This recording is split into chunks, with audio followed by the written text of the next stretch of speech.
Quelque chose vous observe en ce moment même, mais pas avec des yeux. Souvent, chaque pensée qui surgit, chaque émotion qui vous traverse, émet un signal. Et ce signal est reçu. Il est évalué. Il reçoit une réponse.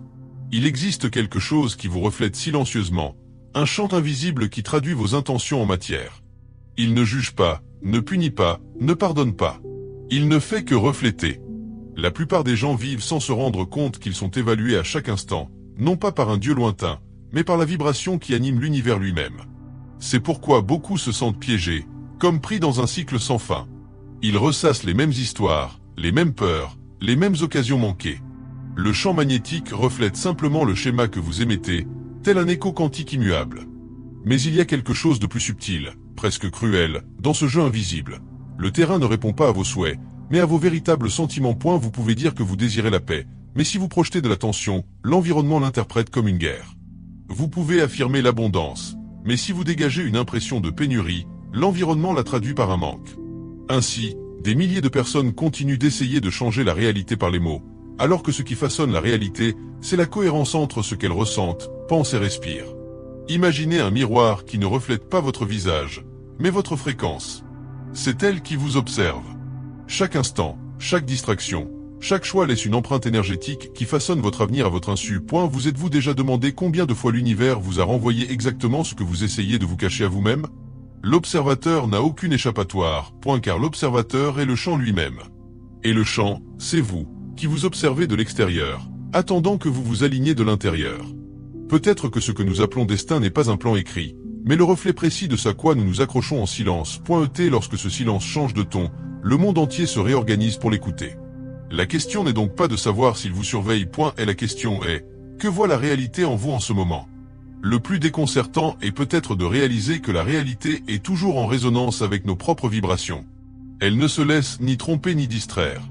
Elle réagit simplement, comme un miroir sensible au moindre mouvement de notre champ intérieur. C'est pourquoi certains semblent avoir le vent en poupe, tandis que d'autres luttent contre un courant invisible. Ce n'est pas une question de chance, mais d'harmonie. Pensez à toutes ces fois où vous avez essayé de forcer les choses. Une relation, une opportunité, un changement. En apparence, tout semblait parfait. Vous avez prononcé les mots justes, fait les gestes appropriés, imaginé le dénouement idéal. Mais intérieurement, quelque chose tremblait encore. Une ombre de doute, un murmure de peur, un léger décalage entre ce que vous disiez vouloir et ce que vous ressentiez réellement. C'est dans ce décalage que le champ perçoit le bruit. Et ce bruit est interprété comme de la confusion, et non comme une intention. La cohérence, en revanche, est silencieuse. Elle ne supplie pas, elle ne mendie pas. Elle envoie simplement un signal clair, et l'univers répond avec la même clarté. Imaginez une fréquence radio. Si vous êtes à l'écoute de la peur, peu importe le nombre de mots de foi que vous répéterez, la musique que vous entendrez sera celle de l'incertitude. Si vous vibrez à l'unisson avec la paix, le monde entier s'organisera pour maintenir cette harmonie. Et c'est là que beaucoup se perdent. Ils croient que la pensée positive suffit, mais ils oublient que la pensée, sans le corps, n'est que du bruit mental. La véritable puissance naît lorsque le corps y croit en même temps que la pensée. Lorsque le cœur, le souffle et les émotions s'harmonisent et émettent le même message. C'est pourquoi tant de personnes ressentent ici quelque chose de différent, restant pour être témoins de chaque nouvelle révélation. Car, d'une manière ou d'une autre, elles perçoivent ce champ vibrant d'harmonie. Peut-être que ce champ ne se contente pas de vous observer. Peut-être attend-il le moment précis où votre fréquence sera suffisamment claire pour répondre sans interférence. Comme si l'univers entier retenait son souffle, attendant que vous respiriez enfin de façon cohérente. Et lorsque ce moment arrive, lorsque l'air circule calmement et que le cœur bat au même rythme, quelque chose change. Ce n'est pas disponible à l'intérieur. Mais il suffit que le monde extérieur commence progressivement à refléter le nouveau son que vous émettez. Il existe un moment presque imperceptible où le champ semble se pencher pour vous écouter. Un point entre le silence et la pensée, entre ce que vous ressentez et ce que l'univers perçoit. C'est là que tout commence à prendre forme. La plupart des gens franchissent ce point des milliers de fois par jour sans s'en rendre compte. Ils courent, ils pensent, ils désirent, ils réagissent, mais ils ne remarquent pas que chaque émotion est un signal émis. Et le champ, toujours attentif, renvoie simplement la même fréquence, amplifiée. Imaginez que chacune de vos émotions soit une couleur diffusée dans l'espace. La colère est rouge et vibrante, la peur est grise et dense, la gratitude à l'éclat doré d'un lever de soleil. L'espace ne juge pas ce qui est le plus beau, Il peint simplement le tableau de votre vie avec les couleurs que vous choisissez chaque jour, même inconsciemment. C'est pourquoi tant de gens vivent dans un cycle de répétition. Ils nourrissent sans cesse le même schéma vibratoire et s'attendent à ce que le tableau change de lui-même. Mais la peinture ne se transforme que lorsque le pinceau qui la touche change. Peut-être avez-vous déjà ressenti cette distance qui vous échappe, comme si vos prières, vos visualisations ou vos intentions se heurtaient à un mur invisible. Et si ce mur était fait du brouhaha intérieur qui persiste en vous? Anxiété, précipitation, doute, autant de distorsions qui perturbent le signal. Mais lorsque l'esprit s'apaise et que le corps retrouve le rythme naturel de sa respiration, la clarté émerge. Alors, l'univers écoute. Il n'y a rien de mystique à se sentir entendu de l'univers. C'est simplement une question d'harmonie. Le même principe qui fait vibrer deux cordes à l'unisson lorsqu'on en pince une. C'est ainsi que fonctionne le dialogue entre vous et la réalité. Elle répond à la même fréquence que vous. Et il est curieux de constater que, même sans le savoir, beaucoup l'ont déjà ressenti. Ce moment où une coïncidence improbable survient juste après une pensée silencieuse. Ou lorsqu'une intuition inexplicable précède un événement important. Rien de tout cela n'est dû au hasard. C'est un écho. C'est en comprenant cet écho que beaucoup choisissent de rester ici, suivant chaque nouvelle strate qui se dévoile. Car, à un moment donné, chacun reconnaît la vérité derrière le mystère. La réalité n'est pas sourde, seulement sélective. Et lorsqu'elle vous entend enfin clairement, quelque chose change à jamais. Mais comprendre comment transmettre ce signal avec précision, c'est ce qui distingue le hasard de la création consciente, et c'est là que le chemin commence à s'ouvrir. Il arrive un moment où le silence devient un miroir. Un instant où l'environnement semble refléter non seulement ce que l'on ressent, mais aussi ce que l'on a cherché à refouler. C'est là que la vérité se révèle, nue, sans filtre, sans le vernis des jolis mots que nous utilisons pour masquer nos peurs. Car l'environnement, contrairement à l'esprit, ne se laisse pas tromper. Il perçoit ce qui se cache derrière les mots. Et c'est pourquoi la vie semble parfois nous confronter, comme si elle insistait pour nous montrer précisément ce que nous avons passé des années à ignorer. Quand on ressent de la colère et qu'on tente de la dissimuler derrière un sourire, l'univers ne perçoit pas le sourire, mais plutôt le son étouffé de la colère. Quand on dit « je vais bien », alors que le cœur souffre, l'univers ne reçoit pas les mots, mais la douleur. L'univers ne lit pas les mots, il perçoit les fréquences. Et la fréquence la plus puissante est toujours la vérité qui vibre sous les masques. C'est pourquoi, parfois, tout semble s'effondrer. Les relations se brisent, les projets tombent à l'eau, les chemins se ferment. À première vue, cela ressemble à une punition. Mais, en réalité, c'est simplement le monde qui cherche à aligner vos projections avec la réalité. Il élimine ce qui ne correspond pas. Il réorganise. Il vous rend ce en quoi vous croyez. Imaginez la campagne comme un lac. Plus vous tentez de dissimuler la douleur qui sommeille en vous, plus l'eau s'agite. Mais lorsque vous vous autorisez à ressentir véritablement, le mouvement s'apaise et le reflet devient limpide. C'est à cet instant que la vie commence à se réorganiser. Le chaos apparent n'est en réalité que le retour à l'harmonie. Et c'est là que réside une beauté sombre. Car avant l'harmonie vient le démantèlement. Avant la clarté, la confusion. C'est comme si l'univers devait démanteler l'ancienne structure pour que la nouvelle puisse être perçue sans distorsion. Peut-être l'avez-vous déjà ressenti. Un vide soudain, une pause forcée, un silence qui ressemble à une punition mais qui est, en réalité, une invitation. Une invitation à observer ce qui résonne vraiment en vous lorsque tout le reste se tait. Dans cet espace, où la lumière n'est pas encore arrivée, quelque chose commence à palpiter. C'est petit, presque imperceptible, mais c'est réel. ET si vous écoutez attentivement, vous vous rendrez compte que cette impulsion marque le début de la nouvelle fréquence que le chant est prêt à refléter. Et puis, lorsque le chaos s'apaise enfin, quelque chose en vous change. Le tumulte intérieur se dissipe, et pour la première fois depuis longtemps, le silence devient accueillant. Une douceur se dégage de ce vide qui jadis effrayait. Il ne crie plus la solitude, il murmure désormais l'espace. L'espace pour respirer à nouveau, pour que le corps se réorganise, pour que l'âme retrouve son propre rythme. C'est à cet instant que beaucoup réalisent qu'ils n'étaient pas perdus, simplement en transition. La transition est étrange car elle est imprévue. Elle survient comme une pause involontaire, une relation qui se termine sans raison apparente, une opportunité qui s'évapore au moment crucial, une lassitude que le sommeil ne parvient pas à apaiser. L'ego perçoit un échec, mais le champ des possibles y voit une reconfiguration. La vie se contracte avant de s'étendre. C'est un mécanisme ancien, précis, presque compatissant, éliminer le superflu pour que l'essentiel devienne audible. Et c'est à ce moment précis qu'un phénomène subtil se produit. Vous remarquez que les petites choses prennent une autre dimension. Un verre d'eau, la caresse de l'air sur votre peau, le murmure lointain de votre respiration, tout semble chargé de sens. C'est comme si le monde entier vous observait respirer, attendant l'instant où vous le feriez en pleine présence. Certains appellent cela se connecter à soi-même. D'autres, s'éveiller. Mais, au fond, ce n'est rien de plus qu'un souvenir. Le souvenir que vous n'étiez jamais vraiment séparés, seulement distraits. Et c'est curieux comme, lorsqu'on prend conscience de cela, quelque chose en nous aspire à immortaliser l'instant. C'est comme si le corps désirait ardemment reconnaître ce moment où le bruit cesse et où la réalité se rapproche. C'est à cet instant précis que beaucoup ressentent l'impulsion silencieuse de laisser une trace, comme effleurer l'épaule de quelqu'un qui marche à côté d'eux, simplement pour dire « je l'ai ressenti aussi ». Mais la campagne ne se presse pas. Elle n'exige ni certitude ni aveu. Elle observe simplement, patiemment, tandis que vous décidez s'il faut continuer à lutter contre ce qui est, ou s'il faut, enfin, laisser l'air circuler à nouveau librement. Et lorsque cet air pénètre, léger et aérien, le temps semble se figer. Tout s'étend, et l'espace d'un instant, on a l'impression que le monde respire à l'unisson.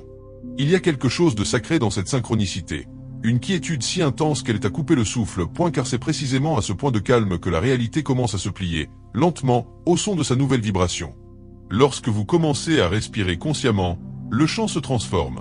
Il cesse d'être un miroir distant et devient un organisme vivant qui vous observe. C'est comme si chaque particule d'air réagissait à votre intention, non pas métaphoriquement, mais presque physiquement, tangiblement. L'espace autour de vous s'épaissit, le temps semble se dilater et une sorte d'écoute invisible imprègne tout. Le monde, un instant, paraît suspendu, en attente du prochain signal qui émergera de vous. Mais c'est souvent là que la peur surgit. La peur de réaliser que vous n'avez jamais été un simple observateur passif. Que la réalité réagit, et que cette réaction exige une responsabilité. Car si tout ce qui vous entoure reflète ce qui vibre en vous, il n'y a nulle part où se cacher. Personne à blâmer, aucune possibilité de se justifier. Le pouvoir qui semblait autrefois lointain réside désormais au plus profond de vous-même, et c'est précisément ce qui est effrayant, le poids et la liberté de créer. Il est curieux de constater comment l'instant même qui éveille l'espoir peut aussi provoquer le vertige. Le cœur s'ouvre, mais l'esprit s'efforce de mesurer l'incommensurable. La conscience aspire à la fluidité, mais l'ego recherche la structure. C'est le duel ancestral entre la confiance et la peur. À chaque respiration, ces deux mondes se rencontrent, et le corps devient l'arène où la bataille se métamorphose en danse. Imaginez-vous au bord d'un précipice, le vent caressant doucement votre dos. Derrière vous, tout vous est familier, devant vous, l'inconnu absolu. L'environnement ne vous retient ni ne vous repousse. Il attend simplement le moment où votre énergie sera suffisamment concentrée pour que vous puissiez faire le grand saut. Et quand ce moment arrive, l'air change, il n'est plus l'obstacle, mais le chemin lui-même. Certains décrivent ce moment comme une illumination. D'autres, comme un abandon. Peut-être est-ce simplement une reconnaissance silencieuse. La réalité n'est pas extérieure, elle ne l'a jamais été. Elle se meut avec vous, répond à votre vibration, comme le reflet qui n'apparaît que lorsque le lac est calme. Et c'est dans cet équilibre fragile entre la peur qui persiste encore et l'abandon qui commence à se manifester que se prépare la prochaine révélation. Elle n'arrive ni avec le son ni avec la lumière. Elle arrive avec la prochaine inspiration, lorsque l'air entre et que l'univers, pour la première fois, répond par un murmure. Il arrive un moment où la campagne semble vous observer en silence, comme pour jauger la sincérité de votre nouvel état. Elle ne juge pas, elle perçoit seulement. Et ce qu'elle perçoit, c'est ce que vous ne pouvez encore exprimer. Chaque fragment de peur enfoui, chaque désir dissimulé sous le poids de la routine, chaque émotion que vous avez tenté de maîtriser, tout se remet à vibrer, comme l'écho d'un lieu qui vous appartient, mais que vous avez oublié de visiter. C'est à ce moment précis que beaucoup se retirent. Car le miroir, désormais, en dit trop. Vous comprenez que la réalité ne répond pas seulement à vos désirs, mais à votre essence. Et se voir ainsi, sans déguisement, sans rôle, sans justification rassurante, est une nudité que peu peuvent supporter. L'esprit tente de s'échapper, invente des distractions, se réfugie dans le bruit. Mais le chant demeure là, ferme, présent, attendant le moment où vous oserez rester. Il y a des jours où cette présence constante est douloureuse. La solitude pèse comme un fardeau. Les heures semblent interminables, les sens se brouillent et l'on commence à douter que quoi que ce soit ait vraiment changé. C'est l'abîme entre deux mondes, l'ancien est inutile, le nouveau n'est pas encore advenu. On a le souffle coupé, le cœur s'emballe. Mais même dans ce malaise, il y a une sagesse cachée, Le chaos, lui aussi, obéit à la cohérence. Imaginez une forêt après un incendie. Tout semble perdu, la terre encore brûlante, l'air lourd. Mais sous la surface, des graines, jadis en sommeil, commencent à germer. C'est ce que fait la nature lorsqu'on la confronte directement. Elle consume ce qui ne nourrit plus la vibration de ce qui est en train de naître. La douleur n'est pas une punition, c'est l'étincelle de la transformation. Et au cœur de ce feu intérieur, quelque chose de sacré se produit. Entre deux respirations, la peur et la confiance se rencontrent. Non pas comme des ennemis, mais comme des alliés qui se reconnaissent pour la première fois. La lumière a besoin de l'ombre pour être vue. L'abandon a besoin de la perte pour être ressenti. Tout cela fait partie d'un même souffle, l'univers qui respire à travers vous. Ainsi, même sans comprendre, vous demeurez. Votre corps est las, votre âme s'éveille. Votre esprit aspire à des réponses, mais votre cœur se contente d'écouter. Car il existe un son perceptible uniquement dans l'intervalle entre deux battements de cœur. Et c'est peut-être là, dans cet espace suspendu, que commence enfin le véritable dialogue entre vous et le chant. Et puis, quelque chose se met en marche. Lentement, presque imperceptiblement. Les petites coïncidences cessent de paraître fortuites. Une conversation surgit au moment opportun, une décision qui semblait risquée prend soudain tout son sens. L'environnement réagit, non pas en fanfare, mais avec précision. C'est comme si la réalité se mettait à vous parler dans un langage qui a toujours existé, mais que vous pouvez enfin entendre. C'est à ce moment précis que beaucoup réalisent, rien de ce qu'ils ont ressenti n'était vain. Chaque silence, chaque perturbation, chaque doute avait un rôle à jouer pour affiner leur propre signal. L'univers n'ignore pas le chaos, il l'utilise comme un outil d'ajustement. Et lorsque vous modifiez votre rythme intérieur, le champ extérieur se réorganise pour suivre. Les gens le remarquent, même sans comprendre pourquoi. Ils ressentent le calme qui vous enveloppe, la clarté qui se diffuse à travers vos paroles. Le monde se réorganise autour de la fréquence que vous maintenez. Mais cette réaction n'est pas une récompense, c'est un miroir. Tout ce qui n'est pas encore cohérent émerge. Les vieux schémas réapparaissent, autant d'épreuves subtiles de patience, de foi et de concentration. Le chant ne vous défie pas, il vous demande simplement, souhaitez-vous vraiment maintenir cette vibration? Et c'est dans cette question que le véritable travail commence. Car il est facile de rester centré quand tout est fluide. Il est difficile de respirer profondément quand le vent souffle contre vous. Imaginez, vous, au cœur de la tempête. Tout autour de vous, le vacarme assourdissant de vos vieilles peurs. Mais votre corps, désormais conscient, ne réagit pas, il tient bon. Chaque respiration est un rappel. Chaque battement de cœur, une confirmation silencieuse. Le champ énergétique vous entend encore. Et dans ce simple acte de rester présent, quelque chose change dans l'atmosphère. La tempête, réalisant qu'elle ne peut vous emporter, commence à s'affaiblir. Il est curieux de constater comment cet état attire l'attention. Les autres commencent à le remarquer, non pas à cause de vos paroles, mais à cause de ce qui émane de vous. Il y a quelque chose de différent, et ils le perçoivent, une présence apaisante. C'est le reflet d'une cohérence grandissante, le chant qui résonne de la transformation à partir d'un point unique de conscience. C'est pourquoi tant de personnes choisissent de rester proches, de suivre chaque nouvelle étape qui se dévoile. Car, d'une certaine manière, elles sentent que ce même chant qui vous observe les appelle aussi. Et c'est peut-être là que commence le véritable dialogue, non plus entre vous et l'univers, mais entre des consciences qui vibrent en harmonie, testant, expérimentant, ressentant la puissance subtile d'une énergie qui se réorganise silencieusement, avant qu'un événement encore plus grand ne se produise. À un certain moment, le champ cesse de réagir uniquement à vos gestes et commence à les anticiper. De petits signaux, presque imperceptibles, s'alignent avant même que vous n'agissiez. La sensation est comparable à celle de marcher dans un couloir qui s'illumine au fur et à mesure de votre progression. Pourtant, un léger malaise subsiste. Car si la réalité se façonne si rapidement, que se passe-t-il lorsque votre esprit flanche? Lorsqu'une vieille peur vous assaille? Lorsqu'un instant de doute interrompt le flot de confiance? Le chant ne punit pas, il reflète. Il renvoie exactement le son que vous émettez. Et c'est là que la leçon prend tout son sens. Le pouvoir qui semblait un don commence à exiger de la discipline. Vous comprenez que manifester, ce n'est pas souhaiter, mais persévérer. C'est maintenir une fréquence constante même lorsque tout vacille. C'est choisir le centre tandis que le monde s'obstine à vous tirer vers les bords. Imaginez-vous sur une mer nocturne. Les vagues s'agitent encore, l'horizon est presque invisible, mais une étoile brille au-dessus de vous. Votre corps tangue, votre esprit vacille, et pourtant, au fond de vous, vous reconnaissez le cap. Cette étoile est le point de repère. Elle ne promet pas l'absence de tempête, mais un retour. Et c'est son souvenir qui vous empêche de craindre de prendre la barre. Mais plus on explore cet état, plus on perçoit les subtilités qui le sous-tendent. Ce champ ne réagit pas à l'apparence du contrôle, mais à l'authenticité de l'abandon. Il distingue le geste mécanique de l'intention vivante. C'est pourquoi, parfois, une simple respiration sincère suffit à tout réaligner. L'univers reconnaît le langage de la présence. Et, paradoxalement, plus cette perception s'affine, plus elle se révèle exigeante. Car désormais, l'oubli n'est plus permis. Chaque mot porte une charge énergétique, chaque choix dessine un schéma. La vie cesse d'être une scène et devient un miroir, réagissant en temps réel à votre vibration. C'est une forme de responsabilité silencieuse, belle, mais implacable. À ce stade, beaucoup ressentent le besoin de s'arrêter, de reprendre leur souffle avant de poursuivre. Non par peur, mais par respect. Car comprendre ce champ est une chose, se sentir observé par lui en est une autre. Et lorsque l'air devient témoin, chaque expiration résonne comme un serment, chaque silence comme un pacte. Et c'est alors, dans ce territoire où clarté et doute s'entremêlent comme lumière et brume, que la frontière qui nous sépare de l'univers commence à s'estomper.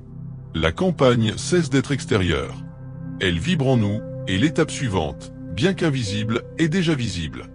Il arrive un moment où le champ cesse d'expérimenter et se met à refléter avec une précision chirurgicale.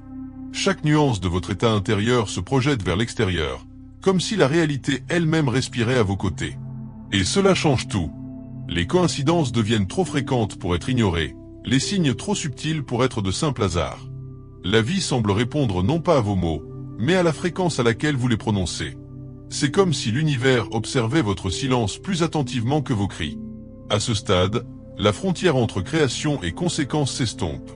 On réalise que l'on ne fait pas que façonner le terrain, mais que celui-ci nous façonne. Ce qui semblait autrefois un exercice de maîtrise se transforme en un dialogue constant. Tantôt doux, tantôt intense, mais toujours sincère. C'est une danse où le lâcher-prise prime sur la domination, et où le rythme repose sur le courage de rester présent, même lorsque la mélodie devient dérangeante. Imaginez une flamme qui brûle dans l'obscurité. Elle vacille à chaque souffle de vent, sans jamais s'éteindre. Votre conscience est cette flamme, fragile à première vue, indestructible par essence. Le champ qui l'entoure, c'est l'air, tantôt calme, tantôt orageux. Si vous tentez de la contrôler, vous étouffez la lumière elle-même. Mais si vous apprenez à vous laisser porter par elle, la flamme grandit, illumine, s'étend. Et dans cette expansion silencieuse, quelque chose s'éveille, la prise de conscience qu'il n'y a pas de séparation entre le feu et le vent. Cependant, cette vision des choses a un prix. Plus on comprend le langage du terrain, plus il devient impossible de faire semblant de ne pas l'entendre. Chaque geste impulsif vibre comme une note dissonante. Chaque pensée décalée résonne dans l'atmosphère comme une perturbation subtile. On commence à ressentir le poids des petites distractions, à comprendre comment même les émotions fugaces laissent leur empreinte. L'éveil est magnifique, mais implacable. Il exige une intégrité non pas morale, mais énergétique. Et le plus étrange, c'est qu'à présent, l'univers semble vous observer avec une intention nouvelle. Non plus comme un gardien distant, mais comme un miroir conscient. Il reflète ce que vous possédez, non ce que vous désirez. Les anciennes tentatives de manipuler l'invisible perdent leur sens. Il ne reste que le réel, brut, vibrant, vivant. Le champ n'exige pas la perfection. Il demande la présence. Et chaque fois que vous vous éloignez, il attend. Chaque fois que vous revenez, il répond. C'est un pacte silencieux, un cycle paisible, qui se poursuit jusqu'à ce que votre fréquence se stabilise suffisamment pour être entendue sans interférence. Et à mesure que ce moment approche, l'atmosphère change. Quelque chose d'invisible se prépare. Ce n'est pas la fin du voyage, mais le début de la compréhension que le voyage n'a jamais été tourné vers l'extérieur. Il a toujours été le miroir, et à présent, le miroir commence à vous montrer quelque chose qui n'a pas encore de nom, mais qui vous reconnaît déjà parfaitement. Et puis, quelque chose change dans l'air. Non pas de façon grandiose, mais discrètement, précisément, inévitablement. Comme au moment où le soleil perce le brouillard et que le monde révèle ses formes avec une clarté nouvelle. On comprend alors que la campagne n'a jamais observé pour juger, mais pour se souvenir de qui l'on est lorsqu'on cesse de résister. Et c'est dans cet instant presque imperceptible que la réalité commence à retrouver son axe naturel. Le même axe que l'on porte en son cœur depuis toujours. Les forces qui semblaient jadis extérieures se révèlent désormais comme des reflets intérieurs. La peur qui vous paralysait n'était autre que de l'énergie en quête de direction. Le chaos qui vous troublait était l'univers ajustant sa fréquence. Tout ce qui paraissait bruit se révèle être partie intégrante d'une harmonie plus vaste, impossible à saisir à la hâte. Et à mesure que cette perception s'élargit, une profonde sérénité remplace le doute. C'est comme si le temps lui-même ralentissait pour être témoin de votre compréhension. On le ressent, on ne le pense pas, comme un équilibre invisible qui sous-tend toute chose. Chaque choix, chaque émotion, chaque silence s'inscrivait dans une chorégraphie précise. Et le plus surprenant, c'est de réaliser que l'environnement a toujours réagi à la perfection, même lorsque notre esprit percevait le chaos. Car la cohérence n'est pas l'absence de contraste. C'est la danse entre ce qui se défait et ce qui se reconstruit. À cet instant précis, quelque chose en vous s'harmonise. Votre respiration devient rythmée. Votre présence se fait subtile, et pourtant suffisamment dense pour être perçue. Et tout autour de vous, le chant répond avec la même subtilité, une synchronicité discrète, presque poétique. Une pensée coïncide avec un son lointain. Un souvenir se métamorphose en clarté. Et tout semble dire, en silence, maintenant, tu envoies le bon signal. C'est là que beaucoup choisissent de rester, non par curiosité, mais par reconnaissance. Car ils perçoivent quelque chose de sacré dans cet espace entre le visible et l'invisible. Un espace où la création ne requiert aucun effort, seulement une harmonie. Et c'est peut-être pourquoi tant de personnes décident de laisser une trace, un geste, un mot, non pas en réaction, mais en écho à ce qu'elles ont ressenti. Vous n'étiez pas observé pour être évalué, mais pour vous éveiller. Le chant ne vous mettait pas à l'épreuve, mais vous renvoyez votre propre image. Et maintenant, en comprenant cela, vous saisissez le véritable pouvoir de la concentration. Diriger l'énergie ne consiste pas à contrôler le monde, mais à harmoniser votre monde intérieur jusqu'à ce que le monde extérieur n'ait plus besoin d'être maîtrisé. Respirez. L'air est le même, mais la conscience est nouvelle. Et si quelque chose a bougé en vous aujourd'hui, même d'1 millimètre, laissez ce mouvement se manifester. Écrivez, partagez, restez. Car le chant est toujours à l'écoute. Et chaque mot, chaque présence, chaque acte d'attention, est une autre façon de rappeler à l'univers que vous avez enfin recommencé à envoyer le bon signal.